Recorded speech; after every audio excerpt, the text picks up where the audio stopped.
నమస్తే అండి, నేను మీ దుక్కే ప్రభాకర్ రావు సార్. ఈరోజు మనం లగోరపేట పంచాయతీ పోతురాజు గుమ్మల్ అనే గ్రామంలో ఉన్నాము. ఇది అల్లూరు సీతారామరాజు జిల్లా గూడ మండలానికి సంబంధించిన ఈ గ్రామం. ఈ గ్రామంలో సుమారు కంప్లీటెడ్గా మొత్తంగా ప్యూటీస్ సామాజిక వర్గానికి సంబంధించిన కుటుంబాలు ఉన్నాయి. ఈ కుటుంబాలు ఒక 30 దాకా ఇల్లులు ఉన్న ఈ యొక్క గ్రామానికి ఈ రోజుకి ఒక మనిషి నడిచి వెళ్ళాలంటే ఒక రవాణా వ్యవస్థకి ఒక రహదారి కావాలి. కానీ ఈ ఊరికి రావడానికి ఒక 2 కిలోమీటర్ల దూరం అసలు రహదారి అనాలా లేకపోతే గోర్జ అనాలో తెలియట్లేదు. ఈ గ్రామానికి ఒక హాస్పిటల్లో ఒక మహిళ డెలివరీ అయితే ఒక అంబులెన్స్ రాలేని పరిస్థితి. ఈ గ్రామంలో ఏదైనా మనిషికి పాము కుట్టినా ఏదైనా విష జ్వరాలైనా ఈ గ్రామం నుంచి వెళ్ళడానికి రహదారి చాలా అతి కష్టం మీద డోలి మూతల్లో తీసుకుపోతున్నారు. అంతేకాదు ఈ గ్రామంలో ఉన్న మహిళలు నీరు తెచ్చుకోవాలంటే ఒక 1/2 కిలోమీటర్ దూరం నడుచుకుంటూ వెళ్ళి బిందెలతోని, అది గర్భిణీ స్త్రీ, వృద్ధుల, ముసలి వాళ్ళ అని కాకుండా ప్రతి ఒక్కరు కూడా ఆ పారు నీరే తాగాలి.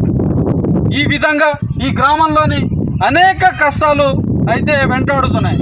ఈ రోజుకి రాష్ట్రపతి ద్రౌపది ముర్ము గారు కూడా ప్రతి ఒక్క ప్యూటీస్ కుటుంబానికి జన్మన్ అనే ఒక సంక్షేమ పథకం ద్వారా 2,38,000 రూపాయల ఇల్లు మంజూరు చేస్తే ఈ గ్రామంలో కట్టుకోవడానికి ఈ గ్రామానికి బండ్లు రాక చాలా మంది కట్టుకోలేని పరిస్థితుల్లో ఉన్నారు. కాబట్టి అల్లూరు సీతారామరాజు జిల్లాలోని ఉన్న ప్రతి ఒక్క ప్రభుత్వ అధికారి కూడా ఈ గ్రామాన్ని సందర్శించి ఎన్నో మార్లు చెప్తున్నారు. గ్రామస్తులు ఎన్నో మార్లు గత ఎమ్మెల్యే అయినటువంటి కొట్టగుల భాగ్యలక్ష్మి కావచ్చు, అలాగే ఎంతమంది అధికారులు, పోలీసులు అందరూ కూడా చూసినప్పటికీ కూడా ఈ గ్రామస్తుల్లోని ఈ గ్రామాల మీద కానీ ఏ ఒక్క అధికారికి చలనం లేదనేసి అంటున్నారు. కాబట్టి ఈరోజు గ్రామ పెద్దలందరూ వాళ్ళ యొక్క సమస్యని నా ద్వారా కూడా వివరిస్తున్నారు.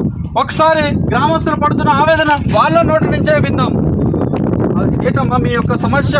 మీరు నీళ్లు తెచ్చుకోవాలంటే ఎక్కడి నుంచి తెచ్చుకుంటున్నారు? మీకు ఏంటి మీ సమస్య? ఎక్కడి నుంచి తెచ్చుకుంటున్నారు? 1 కిలోమీటర్ల అవుతుంది సార్. అక్కడ నుంచి ఇలా పైకి ఘాట్ ఎక్కేసి తీసుకొస్తున్నాం సార్. అదేనండి, నీళ్ళు తెచ్చుకోవాలంటే 1/2 కిలోమీటర్ దూరం నుంచి మట్టి రోడ్డు, ఇల్లు తుప్పల నుంచి, కొండల నుంచి, చెట్ల నుంచి వెళ్ళాలి. మాకు ఏ రాత్రిలో ఏ పాము కాటేస్తుందో, లేకపోతే రోడ్డు బాగాలేదు, దేనికైనా గుద్దుకొని పడిపోతాము, చాలా కష్టాలు పడుతున్నాం అనేసి మహిళలు అయితే చాలా ఇబ్బంది పడుతున్నారు. అలాగే రహదారి ఎప్పటి నుంచి లేదు నాన్న మీకు? రహదారి గురించి మీరు చేసిన ప్రయత్నం ఏంటి? మీరు రోడ్డు గురించి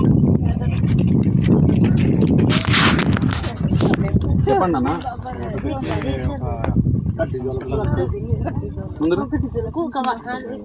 మీ సమస్య మీరు చెప్పొద్దు.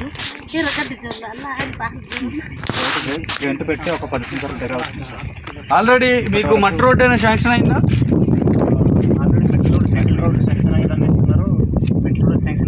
ఇప్పటిదాకా రోడ్ అనేది పట్టించుకోలేదు. ఫస్ట్ బిల్లు మార్చి ఇంకా రెస్టారెంట్ నుంచే ఫస్ట్ బిల్లు మార్చేసారని అన్నారు. ఇప్పటి వరకు బండ్లు పెడతామన్నారు, పెట్టలేదు. అది దసరా నుంచి స్టార్ట్ చేస్తామన్నారు సార్. దసరా స్టార్ట్ చేస్తామన్నారు, సంక్రాంతి అన్నారు. సంక్రాంతి నుంచి ఇప్పుడు వేసే వచ్చింది. ఇప్పుడు స్టార్ట్ చేస్తామన్నారు, ఇప్పటిదాకా స్టార్ట్ చేయలేదు. అధికారులు అయితే ఇదిగో పులి అదిగో మేక అంటున్నారు తప్ప ఈ గ్రామానికి జనవరి పోతే ఫిబ్రవరి పోతే మార్చి అయితే నెలలు మారుతున్నాయి, ప్రభుత్వాలు మారుతున్నాయి, అధికారులు మారుతున్నారు, పదవులు మారుతున్నారు. కానీ అధికారులు అందరూ ప్రభుత్వాలు అయితే మారుతున్నాయి. కానీ ఈ గ్రామానికి ఎటువంటి కష్టాన్ని కూడా ఎవరు తీర్చలేకపోతారని ప్రజలందరూ ఆవేదన వ్యక్తపరుస్తున్నారు. కాబట్టి మా యొక్క విజ్ఞప్తి, ఈ గ్రామానికి తప్పకుండా తాగునీరు ఇవ్వాలి. తాగునీరుని ఇవ్వాలి. మాకు తాగునీరు వెంటనే బోర్లు కొట్టించాలి. ఈ గ్రామానికి రహదారిని నిర్మించాలి. లేకపోతే ప్రభుత్వాన్ని ముట్టడి చేస్తాం, అధికారులను నిలదీస్తాం. ధన్యవాదాలు.